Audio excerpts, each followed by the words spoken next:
and welcome to Josef's Model Railway and Toy Room.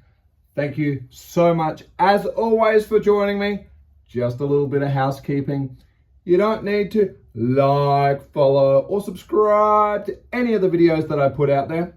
Just put them out there where I can, and I have a holly jolly great time doing so. Well, today's video, for the clever ones, you've probably cottoned on what I've been up to because I've made mention of it all the way since the start of the series, that somewhere on this layout, I really wanted to pay homage to one of the wonderful artery clogging institutions, which of course is the Smith's Chips, or Smith's Crisps, depending on what side of the planet you're from, operation. We've talked about making the little Smith's Chips, paying homage to the Ruffles potato chips and the rope at the back, which is a childhood story of mine. So we made a tremendous truck, and now it seems only fitting that the truck needs somewhere to belong. So I've managed to come up with my own little take on creating our wonderful component of the Smith's Chips factory, and we're going to have a look at what it's all about. Now, there's quite a bit of footage. So just like we saw with the bowling alley, which mysteriously you have seen, and it does live here, but you can't see it at the moment because we've packed it away while we continue working on. We are going to break this thing into part 1 and part 2. So we're going to have 2 videos. It seems a bit hodgy-podgy because there's so much content, but literally I'll just stop it partway through this video today, bang, and we'll pick it up and see the second part as we carry on. So join me today in what we've done to end up with what I thought was going to be impossible on this layout, but certainly have created some magic. Let's get stuck into it, shall we? So as we keep carrying on, we've got this little space up here. Remember, we've got a point here, but we never put a point controller on it. And it's just going off to what would be a loading or a freight depot or something like that. But I always had something else in mind, and that was for the Smith's Chips potato factory.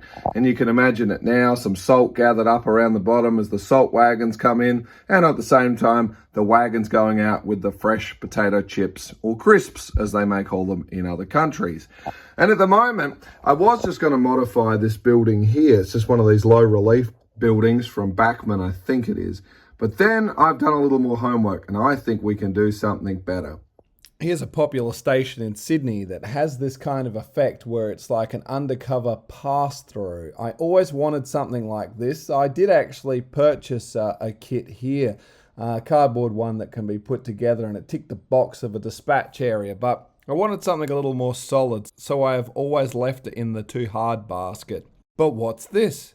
Something that may well tick every box I'm looking for. A HO building that's blue and yellow like the Smith's colours.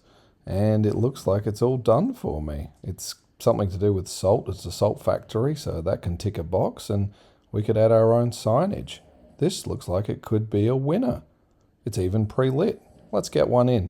Well, what could possibly go wrong? Well, as you well know, for me, everything. So here we are. Now, we've got our hot knife here. Now, it's not that I'm worried about the stone bench top. We're not going to have any problems trying to cut through on that. I put it on the timber in case there's a temperature fluctuation from going from such high heat and then touching down onto this particular surface. So we've put some timber there. I've brought it to the edge so I can try and get a nice flat cut. And also my blade does reach the entire length of what we're cutting here. Unfortunately, due to the markings, this will be on the back wall, I might actually need to trim off a little bit on the edge here, but we're going to start first of all here and put it down. And if it is as I suspect, it's literally we're missing out by the thickness of this wall here. I will nip a bit off the side. It doesn't matter if it looks too shabby at the back because you won't see it, but let's get our cutter on, shall we? And we're going to need to get this thing red hot. And we're going to need to have some steady hands here, which I can see won't go very well. And you can see at this point, things are going to get very, very hot. I also want to be reasonably quick here because that hot air is going to rise on the inside, so I don't want to muck around. Let's see how we go here. I'm going to start with the closest one, which we're going to go right up against the wall on this one. See what happens. We got a problem. I can already see it. Apart from me burning the wall too.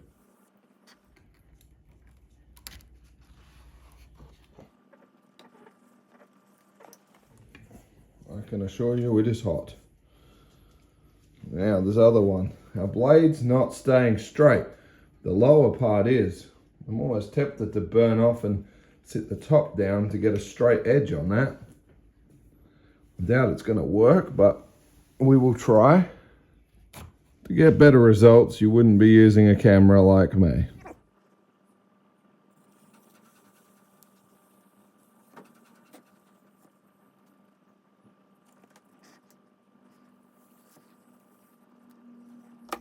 Try not to breathe any of that in.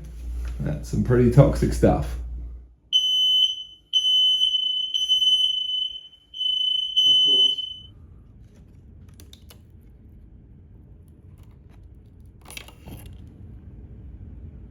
It's not bad. Let's go see if that fits.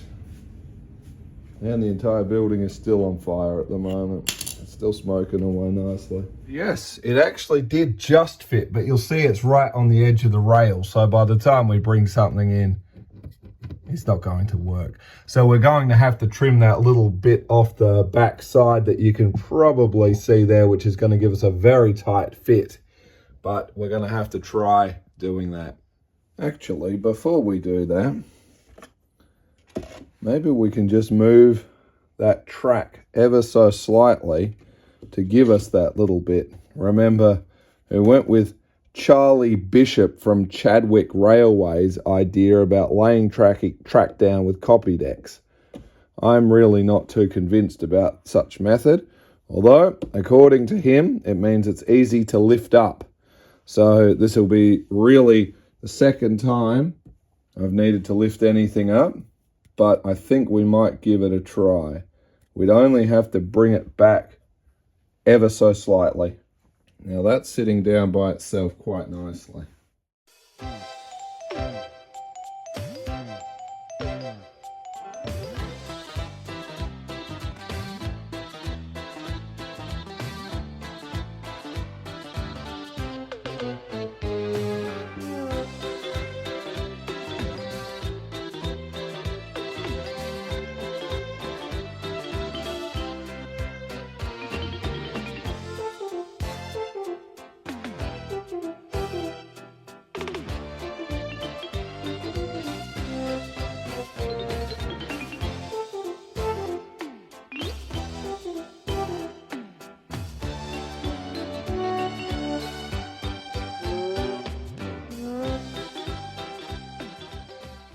It might not seem like a big deal. A little bit of grey here and a little bit of the brown here and a little bit of dirt here, but it's just starting to leave the footprint for the texture that we are going to be delivering to the scene.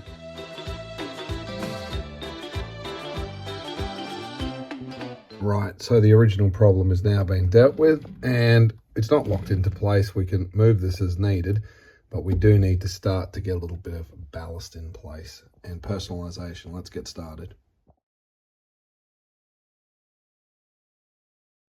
Well, it seems we've got a bit of a problem. It's an interesting one. I didn't quite bargain for this at the moment.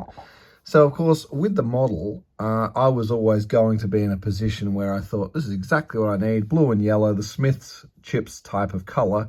So I'll just get some signs printed out and put it over here and away we go. But the part, and even though when it arrived, you can see it didn't travel, but everything is okay. We'll just glue it and clip it all back together. It's not so bad.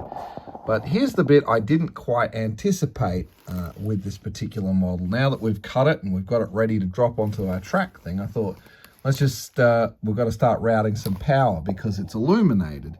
So I thought, okay, now it's very specific. If you're using any of these Menards models, you have to use 4.5 volts. So you can't just tap into anything else. So I've just bought a dedicated 4.5 volt and I've just attached a little thing on it so I know. Plug, and as you can see, I've got it dialed in at 4.5 volts. I just noticed that USB, that's awfully handy. Anyway, I also did buy just their, so literally the model has its input over here and you can buy their plugs accordingly. The good news is you can jump on popular trading sites, and it's the standard sort of fitting that you'd probably remember with a Toshiba laptop. And I've bought some extensions because I just have a couple of these models that are being connected using the 4.5 volt rail. So I bought a wire adapter and I'll be able to wire them off. Here's the problem though. I thought I'd better plug it in and see exactly how this thing works.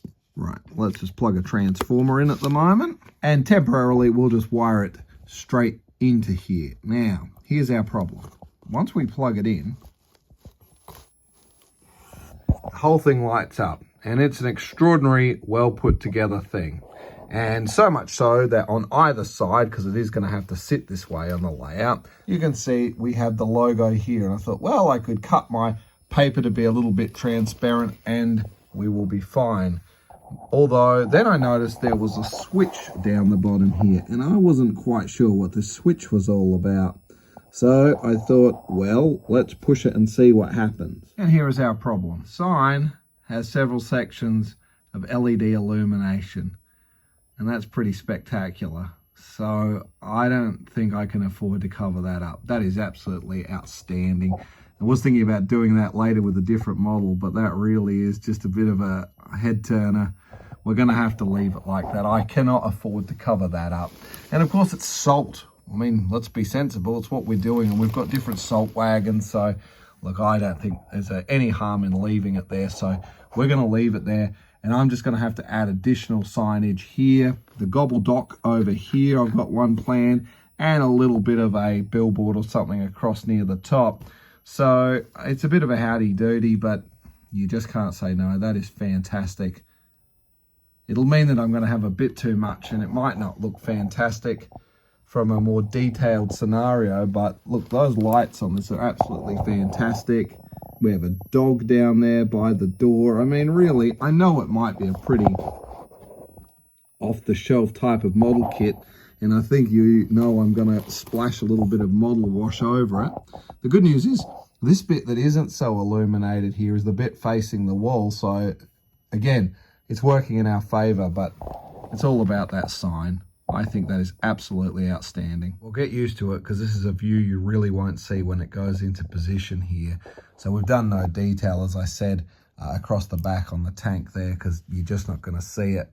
You won't see this side because it'll be against the wall in the corner, but I did just add a little bit of signage here, just in case I ever get a camera around in the right angle. And have we got too much signage? Most definitely. We've put one across the top here because that is my favorite of the images to see. And of course, it wouldn't be Smith's in Australia without the legendary Gobbledok with his Chippies statement there. And actually, I was going to sit that over here, but how would they ever get a sign mounted up above the staircase there? And this just seemed like the perfect spot for it. Again, we've left the original one, as I said, and we've just neatly just cut the logo I like down here. And I think it's good. I mean, I'd love to add a few more. We're going to add a little billboard across the top. I just need to get something reprinted up here, and that's pretty much it. So it is a bit too much signage, but I think it's a fair balance, and I really think we've ended up with something that is quite attractive there. We're looking at our Smith's truck coming in on this direction, or he's coming in with this logo on the back. I really think we've got a little something special here. Well, girls and boys, ladies and gentlemen, yes, that does bring us to the end of this video, of this part one. There's really not much more to say other than I just cannot believe that we are making this happen. And I think where the camera currently is and the scene is finished at the moment, what I'm looking at is absolutely fantastic. Albeit we still need to get a backdrop around this layout, which will really frame it up perfectly. In the meantime though, thank you as always for joining me. I certainly do look forward to seeing you in part two. And as always, please do stay safe. Toodles!